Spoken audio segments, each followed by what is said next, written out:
Esse é o Ancapsu e nós vamos falar agora da multa na Netflix. A justiça confirmou a multa de 12 milhões de reais para a Netflix porque a Netflix proibiu o pessoal de compartilhar senha. Olha só que coisa, você compra uma assinatura da Netflix e começa a compartilhar a senha com um monte de amigo seu. Isso é proibido. Já era proibido nos termos de uso do pacote, né? Só que agora a Netflix passou a bloquear esse negócio mesmo. Se você tentar fazer isso, a sua senha é bloqueada. O que faz? O Procon resolve proteger o consumidor. Não pode, Netflix, tem que deixar o pessoal roubar, não pode, tem que deixar o pessoal usar sem à vontade, não sei o que lá. E vão botar uma multa na Netflix. Esse pessoal acha que está ajudando o consumidor. Sabe o que está acontecendo? Sabe o que vai acontecer nessa história? Vai subir o preço da Netflix. É isso que acontece no final das contas. Esse pessoal é burro. Esse pessoal acha que o governo tem o condão de proteger o consumidor. Não tem. O governo só atrapalha. Você pode até considerar que se fosse um caso realmente de ataque, alguma coisa muito séria, coisa e tal, mas um caso em que a companhia está só fazendo valer uma regra que já tinha no contrato dela, sabe o que vai fazer isso? Essa suposta, entre aspas, proteção do consumidor? Aumento de preço, é lógico, porque vai ficar mais caro para a Netflix. Ela tem que equilibrar lá a receita dela, né? E olha que eu tô falando isso tudo, eu detesto a Netflix, eu tô puto com a Netflix, acho terrível a Netflix, tá uma bosta essa Netflix, porque tem cheio de filme de merda esquerdista nessa porcaria. Mas eu acho que eles estão certos nessa. Você sabia que não podia compartilhar senha. Ah, mas antes compartilhava sem problema. O que está acontecendo agora que eu não posso compartilhar mais? Não pode, nunca pôde. Antes eles só não tinham o controle sobre isso. Essa notícia foi sugerida por Glande Chandon, Cabeça de Rolon, Miau, Miau, Miau, Sai Gato e várias outras pessoas. Obrigado aí ao pessoal que sugeriu notícias lá no nosso site, no visãolibertaria.com. E obrigado a você que está assistindo o nosso vídeo. Se você gosta do nosso conteúdo, por favor, deixa o seu like e se inscreva aqui no canal, né? Pois bem, a justiça manteve a multa de 12 milhões de reais pelo bloqueio do compartilhamento de senhas da Netflix. Então vamos entender, quando a Netflix começou aqui no Brasil, ela era baratinha e você não tinha comercial, baratinha, e você meio que não tinha controle nenhum, você podia compartilhar senha, um monte de gente fez isso. Eu sei, meus filhos faziam isso com um colega dele aqui, fazia uma assinatura da Netflix, o pessoal compartilhava a coisa, pagava direitinho a Netflix, no nome de um, dava senha para todo mundo, e tinha às vezes 12 pessoas assistindo a mesma conta da Netflix num monte de lugar, né? Isso sempre foi proibido, já estava nos termos do artigo lá da coisa, que era proibido esse tipo de coisa. Mas a Netflix não enforçava isso, ela não proibia explicitamente isso. E aí é isso que é o argumento que eles dizem aqui. Como ela não proibia isso antes, ela não pode proibir agora, porque ficou confuso. O Código de Defesa do Consumidor tem uma teoria dentro dele lá, que é o seguinte, que a empresa é responsável pela comunicação. Se o consumidor entendeu errado a coisa, a culpa é da empresa, não é do consumidor. Então eles estão dizendo aqui que como a Netflix não proibia antes, ela meio que dava aval para esse tipo de coisa. Se ela mudou isso depois, é uma mudança que não pode, que ela tem um erro. E eu já falei, isso é um absurdo. Eu entendo que realmente a empresa pode ser culpada se tem alguma coisa errada nos termos de uso, ou pouco clara nos termos de uso, concordo, é verdade. Mas não é nesse tipo de qualquer coisa, o consumidor não entendeu, a culpa é da empresa. Não pode ser assim, porque o consumidor muitas vezes finge que não entendeu porque está tirando proveito da parada, né? Como é o caso aqui do compartilhamento de senhas, né? E aí o que aconteceu nessa história? O pessoal, o Procon, que é o grande inimigo do consumidor no Brasil, é inimigo mesmo. É igual o Ministério do Trabalho, é o grande impedidor de trabalho no Brasil, é o grande gerador de falta de trabalho no Brasil, é o grande gerador de salário baixo no Brasil. Esse pessoal fica achando que lei, que proteção do governo protege alguma coisa. Não. Proteção do governo só aumenta preço e diminui salário. É o que eu falo, a mesma coisa da CLT. O pessoal acha, não, porque os direitos da CLT e coisa e tal. Meu amigo, o patrão pega aquilo tudo ali, bota na conta ali no RH, calcula o overhead do seu salário e joga o salário lá para baixo para compensar esse custo todo que tem a CLT aqui no Brasil. Quem está perdendo é você, meu amigo, você que está perdendo dinheiro com a CLT.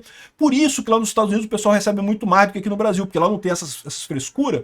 Você trabalha quando você acordar com o seu patrão. Ah, mas meu patrão quer que eu trabalhe demais, que eu vire um escravo trabalhando 9 horas por dia. Beleza, pede demissão. Você não é escravo. Escravo é se você não puder pedir demissão. Se você não puder pedir demissão, é escravo. Mas se você pode pedir demissão, você não é escravo. Você está trabalhando muito. Se você não gosta, pede demissão e procura outro emprego. Coisa mais normal do mundo. Quando você coloca essa proteção do governo, o que gera? Duas coisas. Primeiro que o custo vai ser repassado para o funcionário no final das contas, o salário diminui. ou o salário diminui ou o produto aumenta. Lembra, uma empresa, ela tem o objetivo de lucro, ela tem que ter lucro. Se ela não tiver lucro, ela quebra, ela vai à falência. Então ela tem que ou repassar isso em produtos mais caros ou repassar isso no salário, diminuindo o salário. As empresas tipicamente fazem as duas coisas aqui no Brasil. E são tantas dessas regras da CLT para esse tipo de coisa que você acaba na situação que você tem aqui no Brasil já há muito tempo, que todo mundo ganha mal pra caramba, todos os salários são baixos pra cacete e todas as coisas custam caro pra cacete aqui. Por quê? Exatamente por causa desse custo da CLT. Porque lembra, o custo quando você judicializa coisa, quando você cria regras do governo, não é só o custo de você atender aquela regra, é também o custo da incerteza jurídica. Por quê? Porque a CLT tem milhares de códigos que são interpretados. E não é só. O direito trabalhista no Brasil é insano, tá? Porque a CLT ela é super atrasada, fala sobre coisas sobre. Não, porque o condutor de telégrafo, de não sei o que lá, o cara que mexe a alavanca na ferrovia. Tem os negócios da época que ela foi escrita, lá em 1943 ou 53, sei lá quando foi escrita essa porcaria. Desde aquela época, e que. Não existe mais essas profissões hoje. Hoje os trilhos de trem são todos automatizados, não tem ninguém com telégrafo, usando telégrafo hoje em dia, mas tem essas coisas na CLT ali. E aí você tem toda uma parte da legislação que são SBDI 1, 2, não sei o que lá, e um monte de coisa além da CLT, para interpretar o que está escrito na CLT, é uma insanidade. O resultado disso é que você tem milhares de regras que é impossível a empresa atender a todas elas. Na prática, tem regra incompatível, tem regra que uma contradiz a outra. Ou seja, você começa a ter a situação que a empresa, se alguém entrar na justiça, ela vai perder. Então o que isso leva à empresa? A empresa tem que considerar isso no custo. Todas as empresas brasileiras têm o chamado passivo trabalhista, elas calculam mais ou menos quanto é que elas podem se ferrar na Justiça do Trabalho e adivinha, ou botam isso no preço do produto para cima ou diminuem o salário das pessoas para baixo. Não resolve nada. Essa suposta proteção do trabalhador pela CLT não protege o trabalhador nenhum, só cria custo.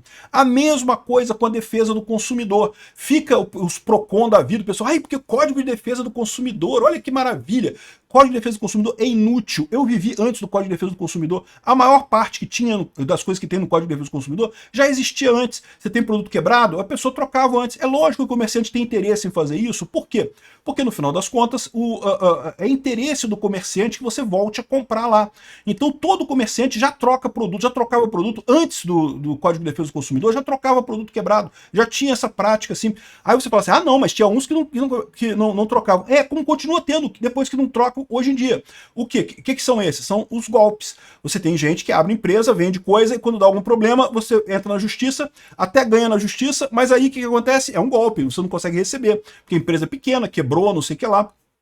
Então, ou seja, o Código de Defesa do Consumidor, mais uma vez, resolveu absolutamente zero problemas no Brasil. Tudo que tem ali já era feito pelas empresas antes do Código de Defesa do Consumidor, sem problema nenhum, até porque já tinha uma lei também antiga, mais antiga que isso, que já falava alguma coisa do que tem lá no Código de Defesa do Consumidor. E o fato é, essas inovações que eles criaram só gera preço mais caro, só gera coisa pior para o consumidor no final das contas. Essa suposta proteção do consumidor é uma proteção burra. Consumidor, saiba, o Estado não protege ninguém de nada. O Estado é incapaz de ajudar, o Estado só atrapalha.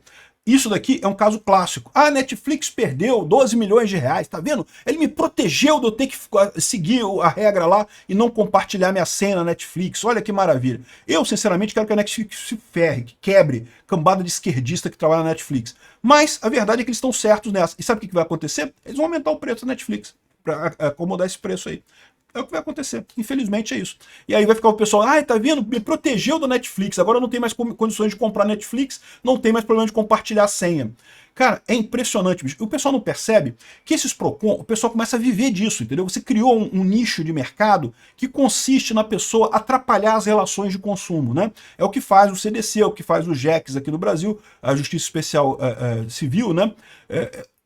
Um monte de gente que trabalha, é igual a justiça trabalhista, um monte de gente que ganha vida atrapalhando a vida dos outros. É só isso mesmo, não ajuda em nada, em absolutamente nada a ninguém no grande esquema das coisas, né? Pode dizer assim, mas eu ganhei dinheiro, eu entrei no Código de Defesa do Consumidor e ganhei dinheiro, eu ganhei. Eu já ganhei, tá? Eu sou advogado, vocês sabem, houve uma época que eu era até anti-Estado, mas não era tão radical quanto eu sou hoje, e eu até também processava pessoas na justiça do consumidor, né? E hoje em dia eu mudei minha visão de coisa, não quero mais nada com justiça estatal.